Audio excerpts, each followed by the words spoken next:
What is up, all you beautiful people? It is I, AkemiTCG, back here with a brand new video. Why is it blurring that way? Why is it blurring? Okay. Spells. A lot more people are playing really old Yu-Gi-Oh spells right now.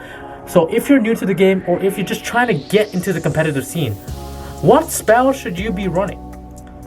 I compiled a tier list just to show you guys each of the spells that I've been seeing, the top players play, and my own personal opinions on them.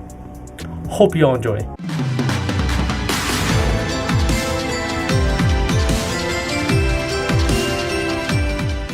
We are back here in the den. Today we will be reviewing pretty much the main spells people have been playing with in this particular format. Again, I want to reiterate, A, this is subjective, so it's all opinion based and pretty much all based off of my experience. And B, this does not contain spells you are using in your particular deck. Like, I'm not gonna say Kowloon or Infernoble Arms Durandal, alright? This is just very widespread new spells you can splash in, tech into your rogue deck, tech into your meta deck, doesn't matter.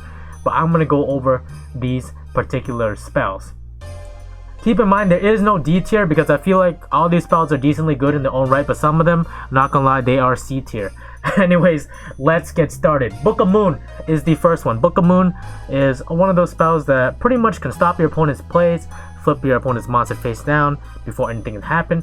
However, my main issue with it is, yes, going second, you can target your opponent's Archlord Christia and flip it face down. But I feel like it doesn't have as much applications as other cards. I mean, you can force out the Zeus, but that's all it really can do. You have to play Book of Moon preemptively first. What I mean with that is, let me try to get to Chalice here. With Chalice, Forbidden Chalice, you can chain Chalice to any of your opponent's monster's effects, unless it can't be targeted or if it's sent from the field to the graveyard or somewhere else. But the biggest difference between Chalice and Book of Moon is, Book of Moon, let's say versus Zeus, okay? Versus a Alpha Zeus, you have to use Book of Moon preemptively, like before anything happens. But with Chalice, that could be a surprise factor. You can make your own play, make your own board, and then they're like, okay, I don't like this board, I'm gonna chain Zeus to it. Then you can chain Chalice from your hand to negate the Zeus. That's why I like Chalice a lot more. Also, Book of Moon doesn't stop VFD, however, Chalice does. And that's why I like it a little bit more. And Chalice is just a lot more flexible than Book of Moon. I'm not going to say Book of Moon is a bad card, because it's definitely not a bad card by any means. It can stop your opponent's plays right in the middle of its tracks.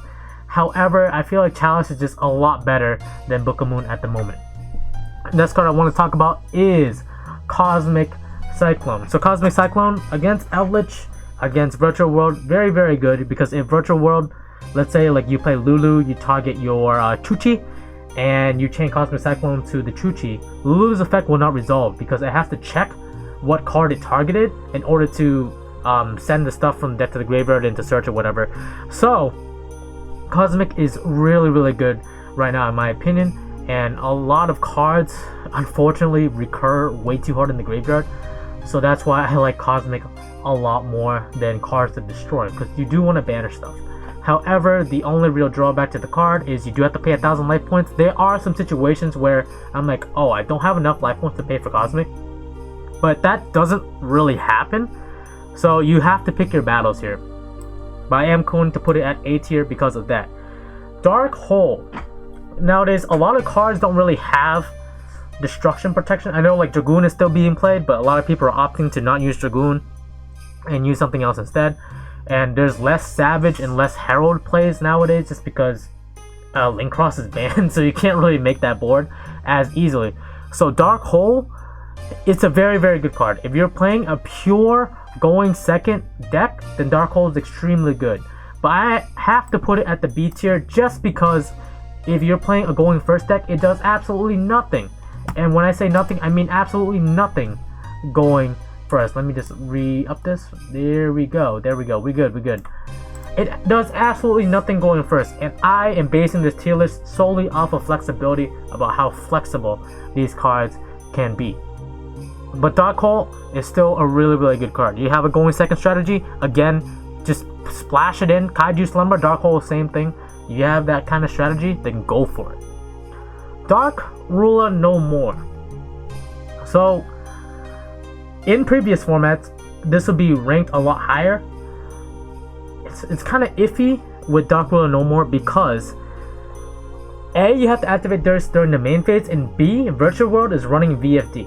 And with VFD, the moment your opponent activates VFD during standby phase, it's kind of too late. You can't really Dark Ruler No More anymore because the effect already activated and already resolved successfully.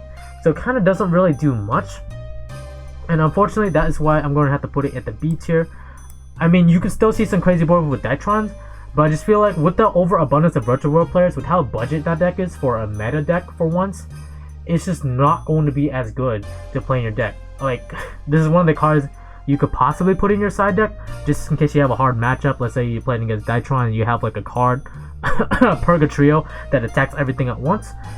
That could be useful, but I feel like it's just not as good of an option as opposed to something like, you know, Chalice, where you can just chain it immediately once VFD uses effect, right on the spot. If you guys are enjoying this video so far, make sure to drop a like, comment, subscribe. I do have a TCGPlayer affiliate link in the description if you want to help out the AkemiTCG channel. Let's get back into it. Next, Forbidden Droplet. Same idea with Chalice. I'm putting it in the same list because A, you can't respond to it. Your opponent can't respond to it with whatever card you discard off of it. And also you can do double chainables, as in you can activate something and let's say like your opponent negates it, right? You can just send that card that was negated to the graveyard to activate Droplet's effect. So you're not really negging one, you're just kind of just breaking even. And it's really, really good because you activate it during damage step, your opponent's attack is cut in half, and then they really can't do much about that.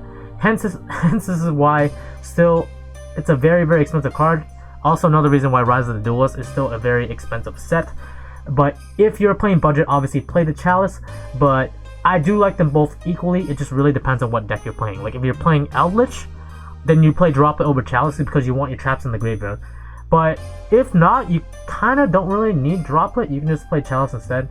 However, just keep in mind, Droplet does not target and Chalice targets. That is all. Harpy's Feather Duster. A lot more people are playing back row, so obviously I'm just going to put that here. Same thing with Lightning Storm. I wouldn't main deck Lightning Storm unless you know all your opponents are going to be playing back row. I feel like Lightning Storm is always one of those cards in the sideboard, and people are always playing around it, always summoning stuff in defense. At least me personally, I always summon stuff in defense to play around it. But however, since it's more flexible than Dark Hole, and it's literally both a Raigeki and a Harpy's Feather Duster in one card, I will have to put it in A tier. It's still a really, really good card. You do destroy your opponent's back row, you get insane pluses from it, and you don't have to discard a card. The only caveat is if you play a deck with a lot of face-up cards. For example, you play Virtual World, you have Chuchi, or you play Altageist, maybe you are flipping Spoofings and you're flipping Manifestations and stuff like that, it might not be as good. If you're playing Pure Control, it's amazing because you're always setting stuff. Like, really good example is Guru, but only if you don't have the Hidden City up. It's just really, really finicky. However, if you're siding and you just want to make sure you draw into it, I don't mind putting in the Harpy's Feather Duster and the 3 Lightning Storms. Now you have 4 ways to answer all of your opponent's back row at once, and it could be potentially a huge blowout. There's a lot of games where I legitimately just won just by resolving Lightning Storm, and it makes the game really simple, and it simplifies the game state heavily, and that's why I put it at the A tier. Mystical Space Typhoon. I feel that Cosmic Cyclone is literally better in every way, shape, or form, besides you having to pay the 1000 life points. So I have to put it in C tier. I know Sky Striker players will say Mystical Space Typhoon. It's just a good card in Striker because you can pop your own field spell and then go off that way, but it's just not nearly as good. It's really not. I mean, Cosmic banishes their cards. Mystical Space Typhoon, yeah, you can hit their Chuchi, but then Chuchi can banish to do other shenanigans. It just kind of helps your opponent in the long run for certain matchups. Except, I feel like it's extremely good in Striker. If this was a Sky Striker spell list, I'd put MST close to the top, maybe an A tier. However, I digress. It's just not as good of a card as Cosmic Cyclone. That's all. Raigeki, I put it in the same tier as Dark Hole. I mean, it does pretty much the same thing, except it doesn't kill your cards. That's just really it. There's not much to say about Raigeki. It's a good card. 3 Tactical Talents. This is going to be the most interesting card I'm going to talk about probably in the whole entire video, because it's not an easy card to truly grasp the implications of. this card really shines in a monster dominated format. For example, last format, your opponent's playing Dragoon. I mean, they are still playing it now, but not as much. Your opponent's playing cards like Borlo Savage, and then the Held Orange Light. Heck, even activating what's it called? Ronald, the level 6 Synchro and Inferno was in the graveyard. There's so many activations that happen, but the card progressively gets worse and worse and worse the less times your opponent can activate stuff during the main phase.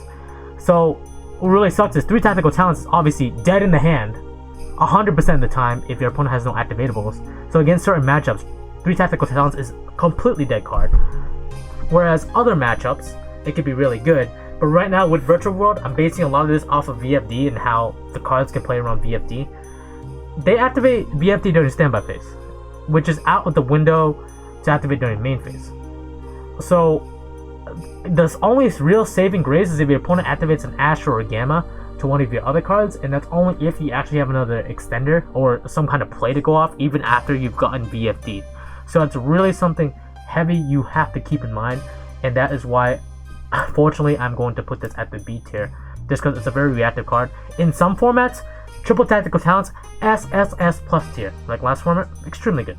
This format, more traps, torrential, needle sealing, you name it, the people are just playing traps and spells left and right. It's like literally a format that's slowing down, less combo.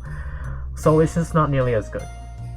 Twin Twisters, I'm unfortunately going to have to put Twin Twisters below, these cards, because this is a -1 or a -1 for a lot of decks. For some decks, they can benefit off of discarding, but most of the time the decks you're going to be playing is you kind of want to keep all your resources in hand as much as possible.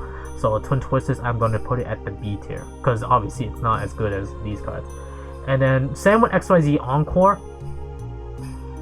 I have to put this card at the B tier, just because it's only good against certain matchups. And when I mean against certain matchups, I mean against VFD. Once you draw into it, you're open to it versus a Virtual World player, and you blow up you break their board using XYZ Encore, it's extremely good. But it's something to think about. Is, yes, you can Encore their Utopic Zexal and they get nothing out of it because the cards weren't summoned successfully. But with Encore, you have to deal with 2 monsters instead of 1. And with Chalice, if you activate Chalice, now you just gotta deal with 1 monster. And 9 times out of 10, they're gonna summon that VFD in defense because obviously they want to play around Lightning Storm. So I feel like Encore is just too niche of a card to truly use. I'm not saying it's a bad card by any means. But if more Exceeds dominate the format, then Exceed Encore is progressively better and better and better. But against certain matchups like Dytron, this card is almost completely dead. So that is something you really have to keep in mind. Anyways, I'll be working on the trap video. I'll probably have it uploaded tomorrow. But if you guys enjoyed, make sure to drop a like, comment, and subscribe. I'll see you guys next time. Alright, bye guys. The world ends now.